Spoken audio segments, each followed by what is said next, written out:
اچھا، آیت اللہ مرزا شاہ آبادی ایک ہمارے بڑے عارف کامل گزرے ہیں، انہوں نے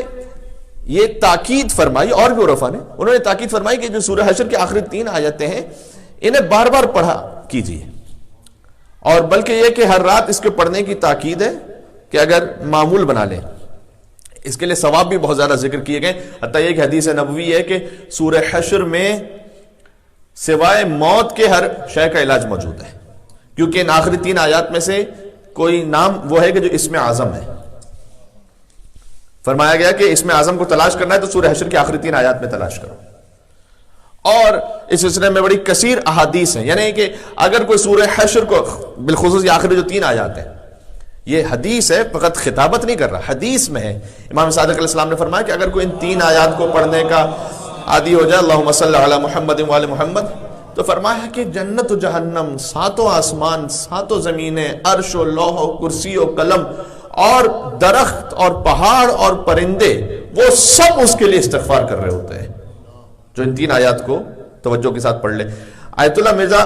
شاہ آبادی یہ فرماتے ہیں کہ ان آیات کو اتنا پڑھو کہ یہ تمہارے وجود کا حصہ بن جائے، اسے بار بار دہراؤ، زبان پر رواں ہو جائے، اگر یاد نہ بھی ہو سکے تو کم سے کم یہ کہ اس طرح سے یاد ہو کہ اگر کوئی ساتھ پڑھ رہا ہے تو آپ پڑھ سکیں اس کے ساتھ، اگر دیکھ کے پڑھ رہے ہیں تو روانی سے پڑھ سکیں۔ اس کے بعد ایک عجیب بات، لطیف بات کہتے ہیں کہ اگر یہ 3 آیات ہم پڑھتے ہوئے ہمارے وجود کا حصہ بن جائے اور رواں ہو جائے، جس کو ہم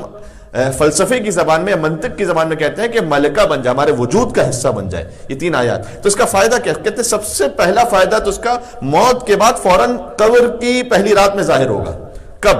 کہ جب ملائکہ آئیں گے اور سوال کریں گے کہ مر ربک، تیرا رب کون ہے؟ اور کسی نے جواب دینا شروع کیا کہ میرا رب وہ ہے کہ هو اللہ الذی لا الہ الا هو عالم الغیب والشہادہ هو الرحمن الرحیم هو اللہ الذی لا الہ الا هو الملک القدوس السلام المؤمن المہیمن العزیز الجبار المتکبر سبحان اللہ عما یشرکون هو اللہ الخالق البارئ المصور له الاسماء الحسنى یسبح له ما فی السماوات والارض وهو العزیز الحکیم۔ کہتے ہیں اگر کوئی یہ جواب دے دے ملائکہ کے سامنے کہ میرا رب یہ ہے، تو وہ اتنے مبہوت اور متحیر ہو جائیں گے خدا کی اس تعریف سے اور اس شخص کے جواب سے، کیونکہ یہ تعارف حق ہے بزبان حق، نہ کہ تعارف حق بزبان خلق، دونوں میں فرق ہوتا ہے۔ بعض اور ایک مل کے صلوات بھیجیں محمد و آل محمد پر، اللہم صلی علی۔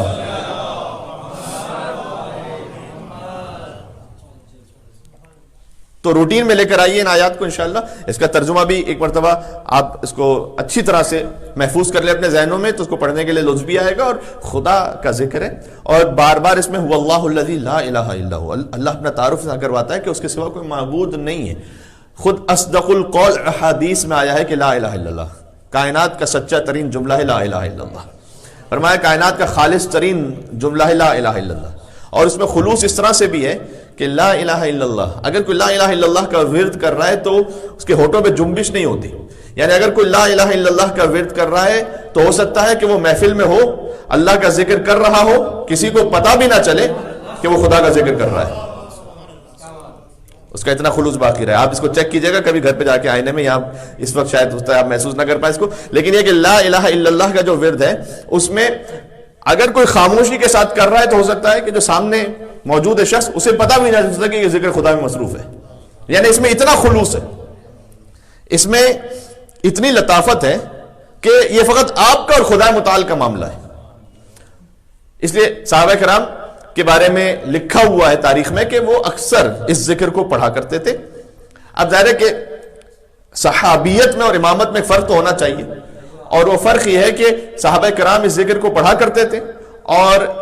ابن ابی العدید معتزلی نے ابھی کچھ دنوں پہلے پھر سے میں نے اس بات کو پڑھا، شرح نہج البلاغہ میں لکھا ہے کہ جب امیر المومنین اپنے گھر سے باہر نکلتے تھے تو ان کا رخ انور ایسا تھا کہ لوگ علی کے چہرے کو دیکھ کر کہنے لگتے تھے کہ لا الہ الا اللہ ما اشجع ھذا الفتى، لا الہ الا اللہ کتنا شجاع ہے یہ جوان، لا الہ الا اللہ ما اسخى ھذا الفتى، لا الہ الا اللہ کتنا سخی ہے یہ جوان، لا الہ الا اللہ ما اتقى ھذا الفتى، لا الہ کتنا متقی ہے یہ جوان۔ تو صحابہ کرام زبان سے ذکر وہ کہتے تھے، اور علی کا پورا وجود ایسا تھا کہ ان کا وجود مقدس جب کوئی دیکھ لیتا تھا، ان کا روح انور، تو اس کی زبان سے لا الہ الا اللہ جاری ہو جاتا تھا۔ دیکھیں تمام انبیاء کا کام کیا تھا، وہ آئیں اور انسانوں سے لا الہ الا اللہ کہلوائیں۔ تو جو تمام انبیاء کی تبلیغ تھی وہ علی مرتضیٰ کے چہرے سے روشن اور عیاں ہو جاتی تھی۔ تو لا الہ الا اللہ، اور اس کے بعد خود لا الہ الا اللہ میں تفصیل ہے کہ لا الہ الا اللہ ایک کلمہ ہے، لیکن یہ کلمہ طیبہ فرمایا کہ شجرہ طیبہ کی طرح ہے۔ سورہ ابراہیم میں آیت موجود ہے یہ، یعنی یہ کہ لا الہ الا اللہ پھر اپنے سارے اثرات رکھتا ہے۔ کوئی معبود نہیں سوائے